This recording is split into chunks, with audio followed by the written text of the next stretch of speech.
Welcome to the Peeew, where we're gonna blow the lid off the conspiracy theories and the all the general myths. Yeah, the general consensus, misconceptions. And that's not the drag queen.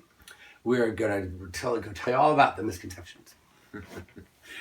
We were talking about ID. Which I never know if I should say ID magazine because it's not. Is it even a magazine at this point? It is a magazine, even if it's still a print magazine. Well, even if there isn't, it's still. I've been doing research on this. Even if there isn't a magazine, it's still a magazine because a magazine is a collection. So it could be even an online magazine or even like a PM magazine. PM, is like a news magazine. So a magazine is a collection. All right, so we were talking about ID Magazine and this article that they published last week and I was interviewed for it because I'm on the cover of Shawn O'Sullivan's new techno album. Is that one of the Alexis de Basio pictures? Yes. Photos? There's a photo of me on the CD and by the album. It's Shawn Alexis O'Sullivan. de Basio Avion Records was a drag queen. Berlin. Yeah, she was a drag queen. No, he wasn't a drag queen. Alexis?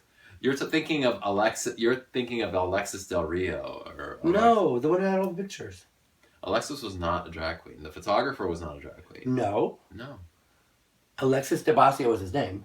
That was his name, but he wasn't a drag queen. His name was Alexis. Yes. Am I getting caught in some politically incorrect thing now? No. Is it because his name was he's a... What? Did he identify as a she? No, I mean it's a man's name. Alexis? It could be a man's name or a woman's name. It's like Chris or Pat. And all the pictures were of drag queens, most of them. Right, well because he loved drag queens. But he wasn't drag queen. He wasn't a drag queen, no. He was not a drag queen. Definitely not a drag queen. I have lived my 39 years thinking that Alexis de Basio was a drag queen. Well, you are wrong. When I'm wrong, I'm wrong. I stand corrected. In any Alexis case, de Basio is not a drag queen. In any case, there's pictures of drag queens. In any case, the name of a drag queen. The interviewer from ID Magazine, who was asking questions about Alexis's photographs, made this statement about the egalitarianism of nightclubs and how everybody is the same and equal in the clubs, and which is a statement that I've heard other people make in the past also, because there is this widespread belief that nightclubs are these sanctuaries and safe places, which on one level is true. It is true. I believe that started with area. I think it started before that. I think it started in the 1970s when gay discos first emerged because gay people didn't have any spaces to congregate, so they could go to the discos and be themselves, and it was a safe space, and that's where this idea of egalitarianism came. Yeah, and probably Studio 54 too, because you had the millionaires mixing with the street paupers and the prostitutes and whatever, and everybody was the same. Well, in fact, millionaires and prostitutes are often the same, but yeah, that was client and. Yes, that's the idea. Worker. Is that the streetwalkers and the CEOs are all in this nightclub. They're all on the same level and they're all equal, which is true on that level. That's the level you're talking about. On the dance floor level. Yeah.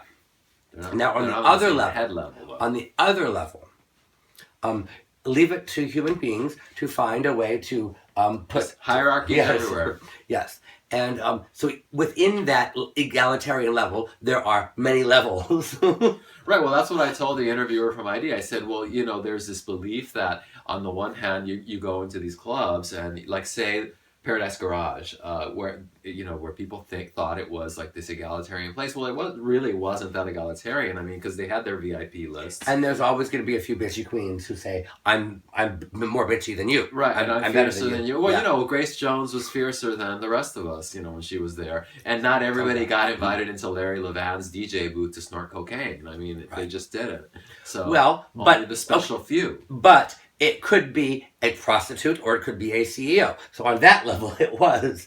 On that level, it was equal. Yeah. So it was Grace Jones, So a CEO, and a hooker. This is a confusing episode, folks. You're going to have to put on your thinking caps. And, they say that one of the definitions of having a high intellect is the ability to take two opposing ideas that seem not to be able to go and understand that they can both coexist. So how did that apply to your clubs? Were they egalitarian paradises or were they exclusive hierarchies where they were exactly what we just said? They were both. They were, they were egalitarian paradises that had... Once you were inside. Right. That had a VIP lounge. That had VIP lounges. Yes. Not only one. Some were more egalitarian than the others. That's right. So it's human nature. I mean, it's human nature to want to kind of judge and put yourself on, to compare yourself against other people and see where you rate and where your friends rate against other people. Right, and that's pretty much what I told the interviewer, that even like at a place like Limelight that was full of all these club kids who were essentially rejects from their social circles of whatever towns that they came from, and then they came to New York to form their own cliques, and then they were like sometimes doing the same thing. I think the ravers kind of rejected that and were trying to go in the other direction. We're trying to do this egalitarian thing. They were much better at it than the club They kids. were. But we ruined them. The few we would go. That's not true. Well, we would go to NASA and we pick the better ones and bring them over to Disco 2000, and then those would go back and they take our poison. Like we were like the putting the poison in the ant traps. And then the ant colony, and then they take the poison into the ant colony. So they would take our poison to NASA and then spread around NASA. And they say, well, we're better than you because we get to go to Disco 2000. So that's what you did. That's what we did. We or you? You helped me. You were my minion. I was not your minion. You were a minion. Clara the minion.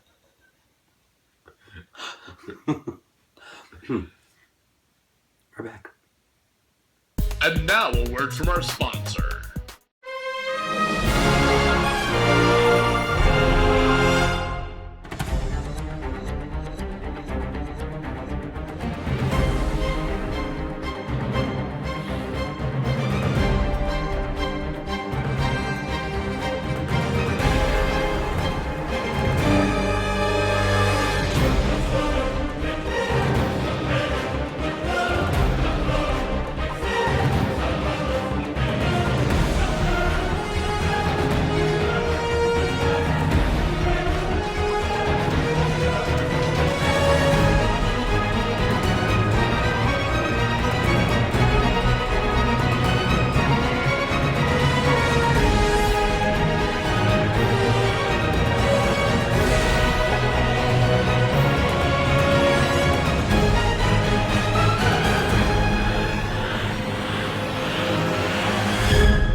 Welcome back to the Peeew. And we're gonna. Bitches want to know. We're gonna spoil them, Ernie. You're gonna become spoiled because we're giving you another episode with Bitches Want to Know. They're gonna become so spoiled we won't know what to do with them. They're just gonna ask more questions. Yeah. So this questions. person Always asking questions. This person wants to know. Who is it? Yeah, it's who asked. The question is from Kaido's buddy again, and Doberman.